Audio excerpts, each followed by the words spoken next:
Welcome to the Finding the Magic podcast, where books come alive.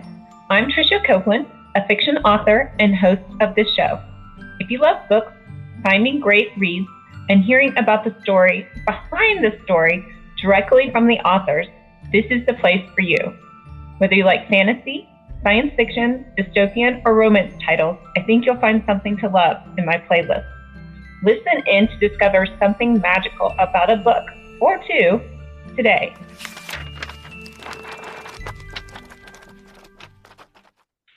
Welcome, Tina. Hello, Tricia. I'm super excited for today's podcast. Today we had back Tina Wolstencroft. She is the narrator to be a Fae Rogue, which should be out any day. Like ACX tells you 10 business days, and I'm like, okay, it's been 10 business days. Mm-hmm. Where is my audio book? So by the time we release this, I'm going to release this when it comes out. So we can do it that way. Great. I was so happy for you to come on to narrate. Just give me a little background about you. Background about me. I don't come from an acting background like a lot of narrators do. I came from, I'm sort of a late bloomer with, coming out of my shell as a performer. And I started with improv, which was also very scary because you don't have a script and you're just making stuff up, on the fly. But I think because it's such a team sport, you're relying on your partners to kind of bounce things off and just listen and react. And I think that's where I found my little performer energy. So as far as like narration and this career, I think I just, discovered this acting and performing community where I'm from.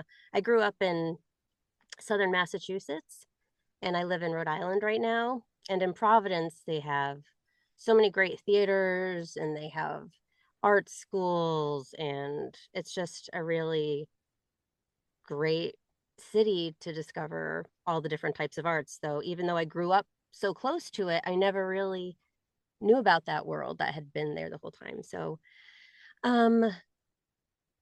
yeah, as far as myself, grew up in Massachusetts, live in Rhode Island, and I was working in HR before I became a narrator. I did many years of like retail and retail management through college just to get by. And then I just kept doing that because it was flexible hours and easy. And then it came time where, I didn't want to be in retail anymore. I didn't like those hours. And it was just like really exhausting. And I was just trying to find myself. And that's when I started taking improv classes. And HR was a nice lateral move from what I was doing in retail management with like hiring and all that stuff. And in the midst of all of that, I did this like ladies rock camp one weekend. And our band coach, I found out, was an audiobook narrator. And I was really interested to find out more about that. But we were, in a band that weekend. We had to write a song and perform in front of people. So we got coffee after the camp was over. And she just kind of told me how she got started and a coach that she used to kind of help her, navigate this whole new world that I knew nothing about. I had at that point a little bit of improv experience. But yeah, I think I just started back in 2019, knowing nothing, not even listening to audiobooks. I was a big reader when I was younger, but then with just school and work, I just didn't find the time to read. And now this is all mostly what I do. And it's great. I wish I had more time to read and listen for pleasure, but one day we will find the time to do that. Fun. I feel like we're two peas in a pod because I didn't start this like writing creative career until very late and wouldn't have told you that I would have ended up being an author of anything. Yes. So because my background is in science, and I was like, now where did this creativity stuff come from?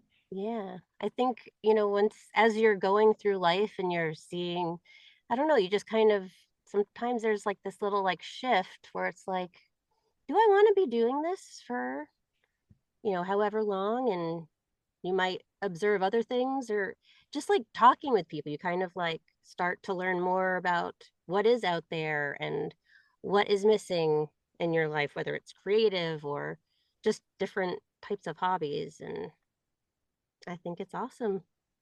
Go us, just for Yay! That's pivoting and just super. being like, what? And we can always change again, and or we can add more experiences to our belt, but this is where we are. Right. So you, me, and Jillian are a trio too, because she came from teaching into Yeah, narration. yeah. Yeah, it's great once you realize these like maybe goals or, dreams that you had could be so attainable with just a little bit of perseverance or whatever. It's hard, but it's great. I'm so glad this I yeah, it's so weird how it kind of all came together. I feel like it was meant to be. Like our little, our connections were just meant to be. And I will play the sample for "To Be a Fae Rogue" at the end of this podcast, so people can get the first intro to that. But your voice is amazing, and it just came alive as Titania. So I'm super excited for everyone to hear that. So maybe a little bit about what you experienced or how you experienced. You jumped in sort of on the fourth book of the Mhm. Realm Chronicles, "To Be a Fae Rogue," which is um, maybe a little hard, but super excited that you're also going to narrate the finale this year. So that will be coming out. But talk about that a little bit, if you don't mind. Yeah.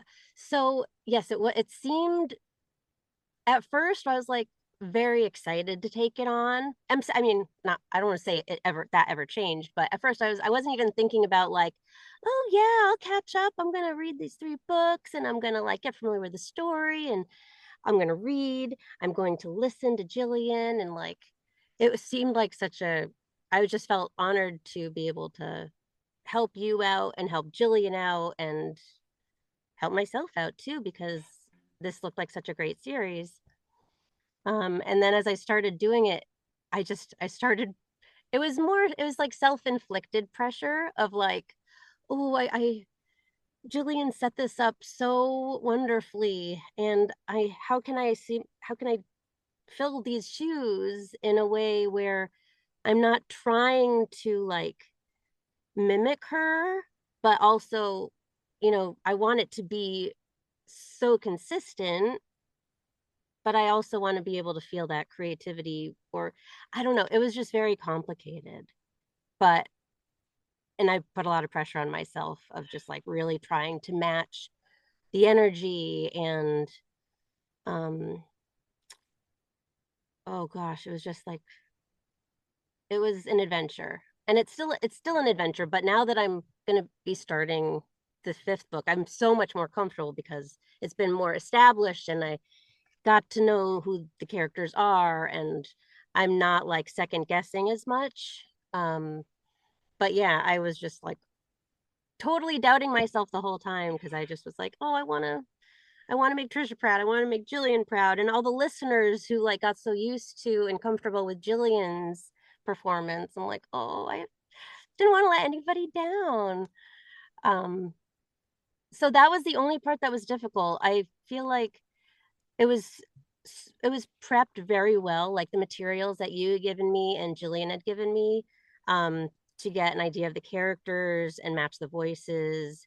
It was all I couldn't have asked for like a better foundation, I guess, for me to kind of get into to take over that role. But I'm so happy. It took so long to finally get there, but I feel really happy I was able to do it because this is my first indie book, also. So just getting familiar with just the logistics of that on the other side of performance is just like, learning all sorts of stuff. But it We're was so both on a learning fun. curve. I feel bad that you were like so stressed, because Oh, the sample you sent me initially, I was like, yep, that's her. I know she's gonna do great. So I appreciate that. It's I'm in this little box with no audience to be like, great job, keep going. It's just kind of me with like, no, do that line again. Like gotta get it right. So that's my problem that I'm working on. And some days are better than others, but I just yeah, I was Yeah, putting a and that lot would of be weight hard too into because even when I write, like I have an editor, well, to come back and say, well, I mean, at the end, when I turn my book over, I have an editor to come back and say, no, you could do better in this part, or you could do better in this part, oh, right?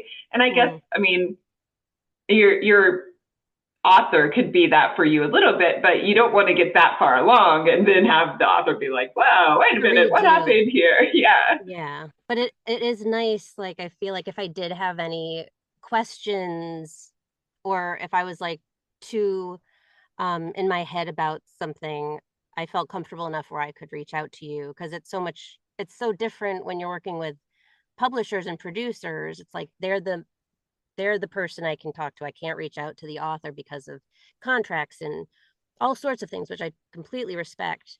But sometimes it's a little bit more, it just takes a little bit longer to go through a middle person um, to get just like small little questions where I feel like I don't want to bother these busy people who are trying to cast all sorts of hundreds of books. And then I just, you know, just Tina's a quirk like that.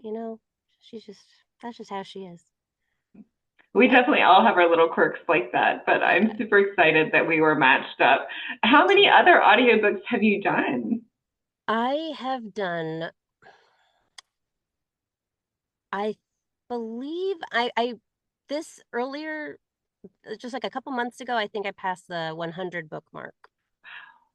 So I think that there's like maybe like 95 or so on Audible right now. And there's a couple I have a pseudonym where I have a couple of other titles, but I don't pursue that one as much. Um, but yeah, um I've got a lot of books in the pipeline through August and just trying to chug along and it's all so great. I feel like since I started this, I don't think there's any project I've had where I've been like, oh, like it's been like so hard to get through this book. I feel so lucky that they've all been like so great. They're all so different but similar. A lot of them are young adults. Um, I haven't done as many fantasy, but there's a good handful of fantasies. I did a couple of YA fantasies when I first started out.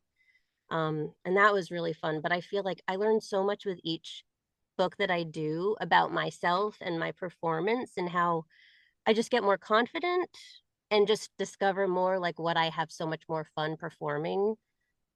And then that kind of it empowers me to kind of help publishers or producers or authors like know what I can do almost. Like I don't want to say pigeonholing myself because that seems negative and I do love pigeons, but I know what I like and I like, you know, having genres that I really enjoy performing comes out in my performance and um hopefully will make everybody else enjoy it as well. Right. Well, I follow narrators just like I follow authors because it seems like a lot of narrators do usually narrate in the same genre. Mm-hmm. So, like my chart books is like from the narrator you listen to, there's these Yeah. other titles and I'm like, ooh, I like that voice because Yes. it's not very often that I don't like a voice, but every once in a while I'll get a book and the voice just it doesn't resonate with me for whatever reason, and Mm-hmm. then I'll return the book or something, and then I'll be like, oh wait. And so now I always listen to the samples to make Yeah. sure. So Yeah. I don't like returning things because it just feels No, no, icky. me neither. But yeah, so I will definitely listen to a book just because it was by the same narrator as well. Yeah. It's just like actors when you see them on screen, it's like, oh, I really love Kate Winslet or whoever and be like, I might not see a certain movie that she does. Like I don't know if there would be a movie that'd be like, oh, I don't know if that's like the kind of movie I'd be into, but Kate Winslet is in it. So I feel like I know I'd be able to enjoy it. And it just kind of same with narrators where it's like, I'm not really into, you know, thriller suspense books because they scare me, but I really love this narrator and she's doing it. So maybe, it just kind of opens you up to other things. which I like. But sometimes there's someone who's, yeah, they just, their voice hits a nerve or it reminds you of someone that you know that you aren't crazy about, and it's hard to separate those two things and enjoy the story because you just can't get past their voice. Well, and you never know. Like sometimes I've like at the very beginning I didn't like them, and then I listened to it, and then that went away for me. So I Mm-hmm. mean, I got more into the story. And there's even books that I'll read that I don't like, aren't necessarily like drawn to like how it's written.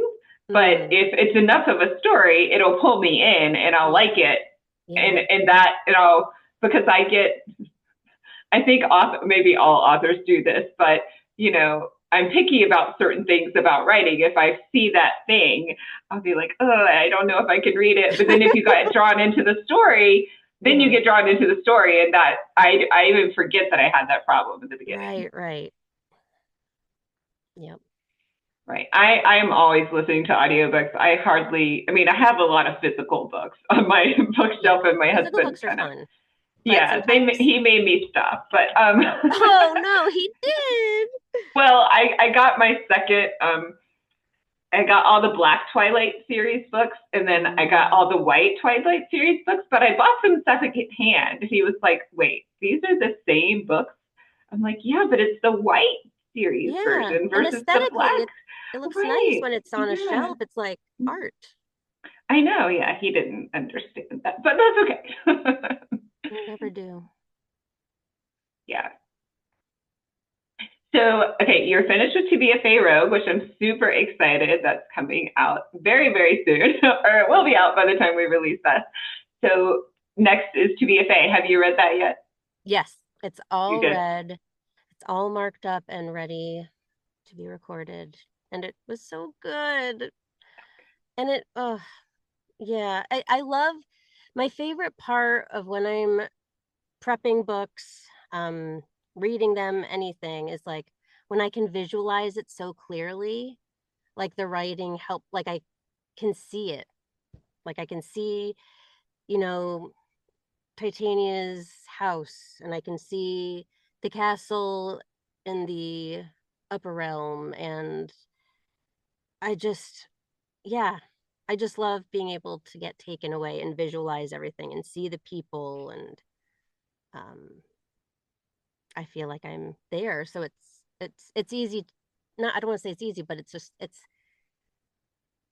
when you can visualize it, it's easier to go there and escape into that world. Well, And I'm glad you experienced it that way. That makes me feel really good yeah, because definitely when I listened to be a Fae Rogue. I listened to the whole thing and it was such a great experience. I love listening to my audiobooks. It's just like oh, I get to relive the whole story and your voice was so amazing throughout. I was oh, just like swept away. And when I thank prep you. for the next books in the series, I always like listen to the audiobooks before. So I'm like immersed and I can Yes. like jump start my next writing off that. So Oh, I that's just love great. audiobooks. So Me you did an too. amazing job. Thank you very much. It was great. I can't wait for the And next one. I know, and that now I have to figure out what different fantasy thing I'm going to write, so we can keep going. Yes. Never know what's next. You never know. Well, and you met all the tons of characters in To Be a Fae, so Mm-hmm. a Mm-hmm. little bit of spoiler. Some of those might be coming down the pike. Oh yeah. So when you're starting to prep, you talked a little bit about marking it up. Do you do Yep. colors for the different characters, or I how do do. you do that? I really like it. Every narrator marks up their script differently. Because I don't like to mark it up too much because it can get distracting. Like if I get very specific about like, oh, I want to make sure I emphasize this word. I used to do that when I first started out because I wanted to like really just make sure, I don't know, we all learn and what works and what doesn't work. Um, but yeah, the first thing I do, and it changes sometimes. It depends on where my brain is at because sometimes my brain just wants to go into spreadsheet mode and like break down all the pages and see like how um many pages one chapter has and how to like map out my recording schedule and have all the character, like I like to punch in the characters and put if they're a protagonist or a deuteragonist, or what chapters they appear in, and what are just, character descriptions. I love all that like data entry stuff, but my brain isn't always ready to do that on certain days. So I'll either like I always read the book, but sometimes I might be in like my enter data mode. Um, and if that happens, I'll do that before I read the book, or I'll read the book first. If like, the day that I'm like, okay, I've got the time, I'm going to start prepping, I might just read the book. And I don't even want to get distracted when I'm reading the book. Because there'd be times where I start reading, but then it's like, oh, let me get a notebook, let me just write this down. But then that kind of takes me out of it. And I don't always have the time to just read without also taking notes. Um, so sometimes I do the little spreadsheet first. Sometimes I'll read it first. Sometimes I'll read it and then take notes first. It kind of changes all the time, depending on where my energy levels are for that day. But yeah, I always read. I do my little data entry. And then once I'm done reading and do my little organizing, then I will go back into the book and I will highlight. Every character has their own color, and in a different little notebook I'll be like, okay, this person, because you have there's a lot of characters. I was gonna say, do you memorize like every color for every character? Well, I think when I in my spreadsheet, when anytime a character will come up, I'm like, okay, well, they need to be a different color because it's a new person I haven't come across. And you can only highlight so much, so I have underlines, and then I have squiggles. So there's like all squiggles are usually for like minor characters who have like a minor line, or like if it's a whole crowd chanting, they'll always get like one squiggle color. But in my spreadsheet, I'll be like, are they a minor one line kind of person? um like, should I even give it a color because it only has like one line? But I want to make sure, what if they come up another time?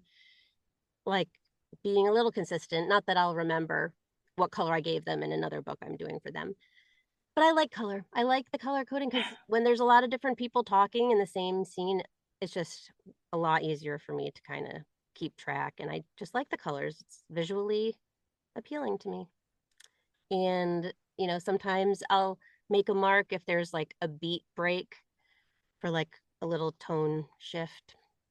If it goes from like internal thinking to like, okay, now I'm in this place, I might do a little bit of markup there. Or I'll underline um, like proper noun places if it's mentioned for the first time, or a character's mentioned for the first time. This is like way too much information, but No, yes. I am so entranced.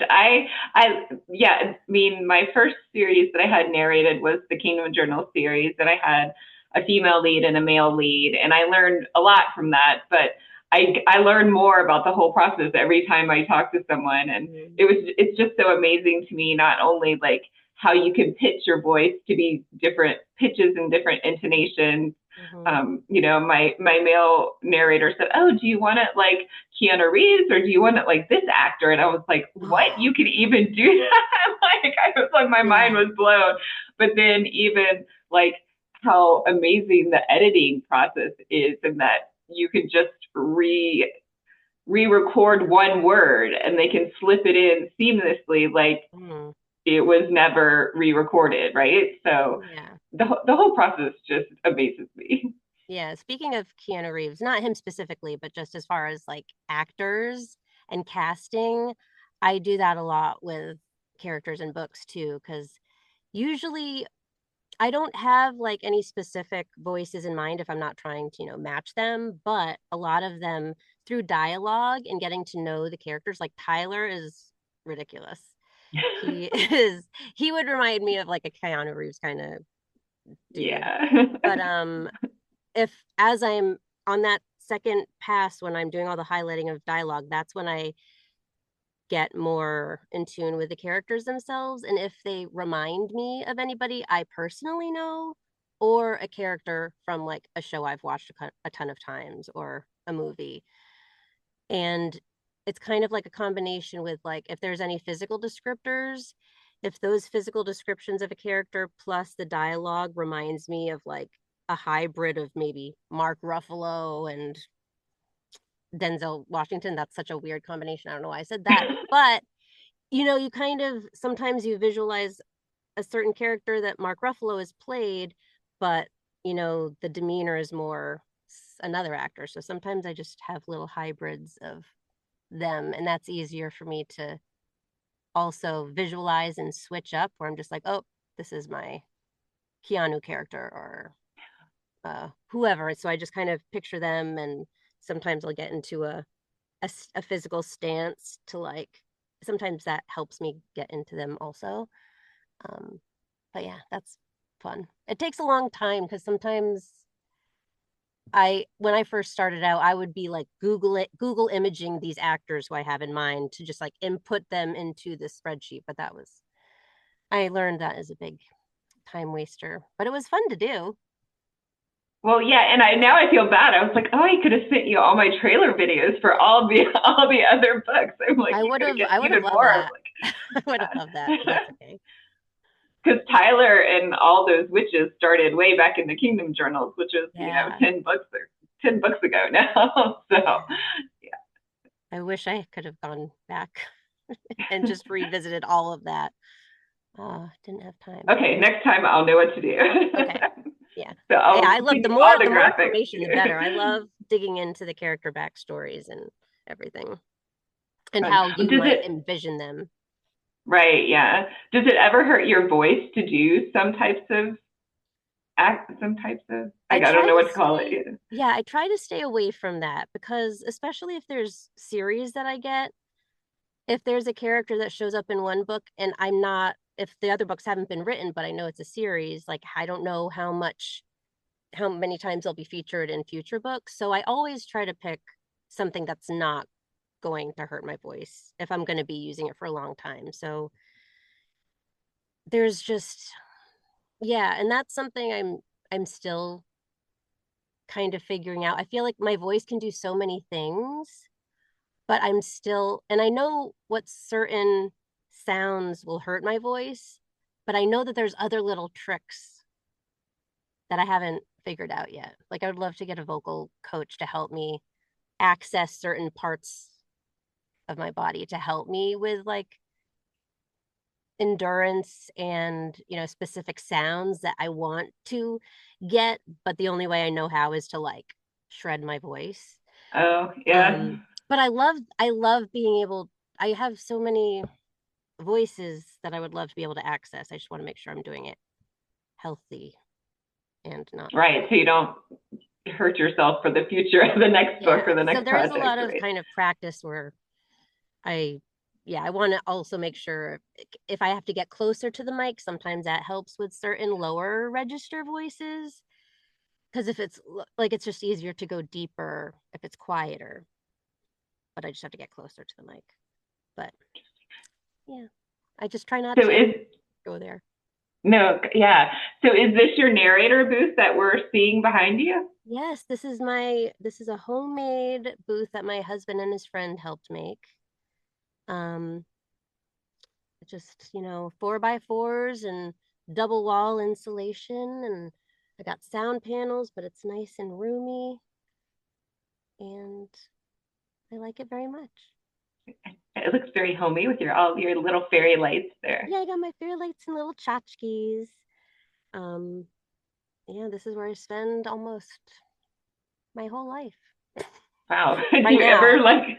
ever start feeling like you're a Yes, little I do. closed in there? Luckily, these walls are padded. If I were to Oh. be aggro, but I do try to take as many breaks as I can because um, you know, it's hard now because it's winter and it's cold. But in the spring and summer, I like to, you know, take 10 to 15 minute breaks pretty often. So I'm like giving my voice a rest, but I'm also like going outside and like putting my feet on the ground and trying to like get some real air and not just this indoor air that I'm breathing in and recycled recycled breathing. Um, but I we like definitely support you having fresh air and sunshine. Those are very it's important. really good. I'm not great about reminding myself to go get it, but yes, that's what I'm gonna do this year. That's one of my resolutions, just to get out more and breathe outside air and not work That's as a much. good one. Yeah. That is hard sometimes, isn't it? It is when you work from home, yeah. It's Yeah, hard I'll sit here to and I'll be breathe. working and I'll be like, wait a minute, it's been 3 hours. I need water. I It need goes so something. fast. And I need water and food because I've often said I wish I was a robot because, once I get into momentum of recording and then my stomach starts growling, I'm just like, I just want to get through this chapter. And it's so hard because my microphone will pick it up.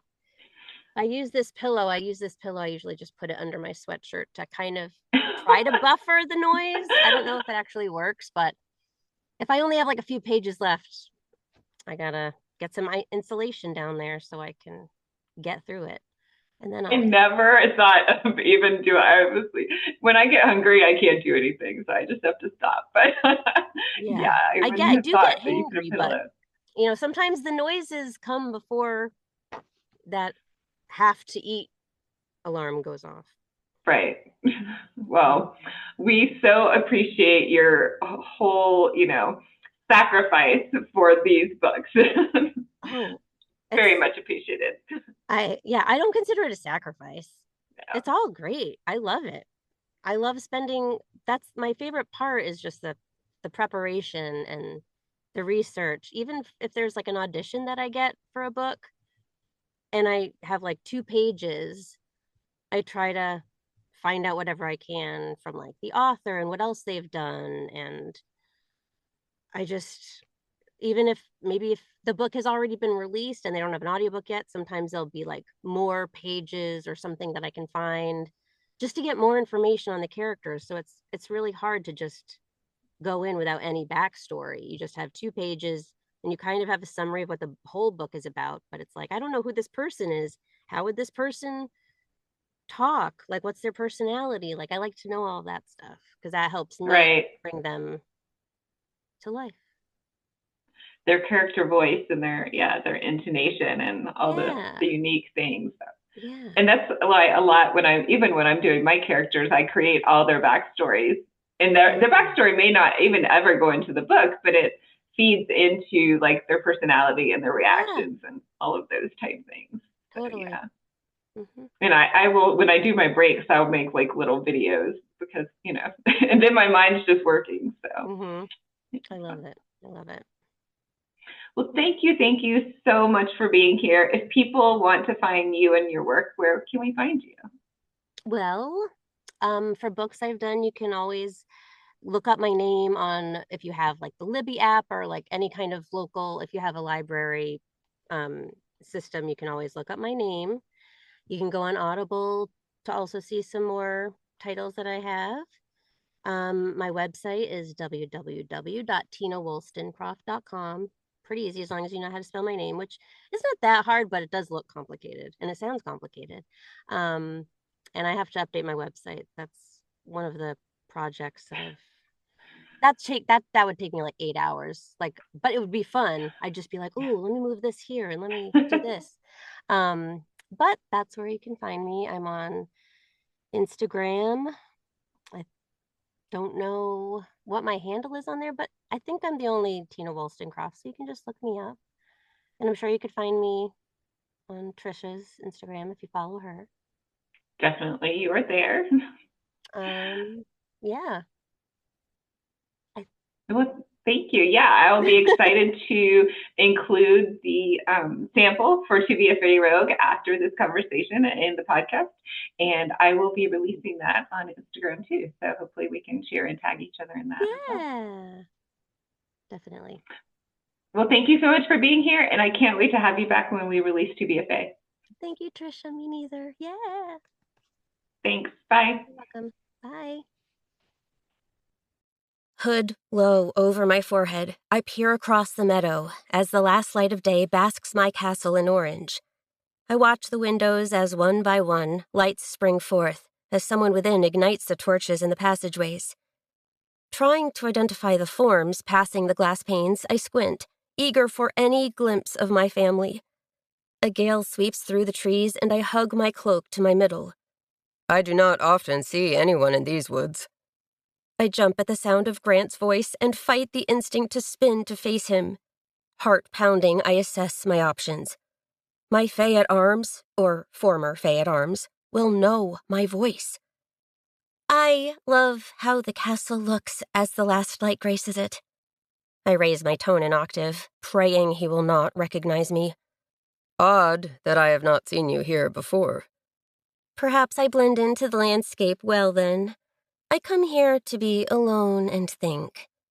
You should not be in the forest after dark. Even the Queen's Wood shelters danger. The Queen's Wood? They have named my forest the Queen's Wood? My anxiety at being found mixes with longing. It is nice she is honored in this way, I say. Did you know the Queen? Leaves rustle behind me, and I glance down, catching sight of his boot. I have only seen her in the village with her cousins. You live in the village. I can escort you home. I feel the heat from his body as he approaches. No. I tug the sides of my hood over my cheeks. As I said, I come here often. I will be fine. As you wish. The ground crunches, and the air behind me cools. I tuck my chin to my chest and wait. I catch sight of him exiting the forest and crossing the meadow. As he enters the orchard, his form disappears behind the tree trunks. I jump into the air and weave through the trees. Heart in my throat, I descend to my porch, boots thudding onto the wood planks. That had been too close. Inhaling, I enter the cabin. That sounded like a hard landing. Nicholas, one of my most trusted guards from the palace, says. I shed my cloak and hang it beside the door. I saw Grant in the wood. The Queen's Wood. Why have I not been told they named my forest? You spoke with Grant? Adam, another trusted guard from my palace, jumps up. Yes, he found me. He did not see my face, and I tried to alter my pitch. That is not the point. I raise my hands to my hips. We did not wish to cause you further strife, and you should not torture yourself by going there. What if you were recognized? What would you do then? I know. Pulling the chair from the table, I slump into the seat opposite my ward. I lift my eyes to meet his. Were you nice to Adam and Nicholas? Yes, I was nice to my babysitters. Theron, in his Fae form, rolls his eyes. I lean forward. We do not have babies in Middle-earth. We have younglings. Adam slides a book across the tabletop to me. They say this is the last one. Lifting the thick text from the tabletop, I turn to the page marked with a leather strap. Lines connect names, Lilith to an unknown being, begetting the vampire lines. A second line, opposite the first, links Lilith to an unnamed archangel, creating the witch lines. Sonia's name hovers under the witch lines. Was she Lilith's daughter? Surely Sonia, former high priestess of the witch lines, now transformed into an archangel who resides in Sheol with Abaddon and Lucifer, could not be that old. Recalling Sonia's threat, I shudder. You've no idea who I am, who my parents are. I will be reconciled, even if I have to move heaven and earth to do it. Next time a volcano erupts or an earthquake rumbles through the bedrock, you will be witnessing my reach. The faded day above the desert echoes through my psyche. My death, the witch's circumvention of my untimely passing to the afterlife, and the pledge I made scroll through my thoughts. My reach will be limitless as well. But here I am a whole season later, with no clearer a picture of how to stop Sonia than the day I burned the page alerting me of her promise. I hope you enjoyed this episode of the Finding the Magic podcast. I'm your host, author and podcaster Tricia Copeland, and I love getting behind the scenes. If you like the podcast, make sure to subscribe and stop in each week to discover new authors and books. Thanks for listening, and until next time, keep finding the magic.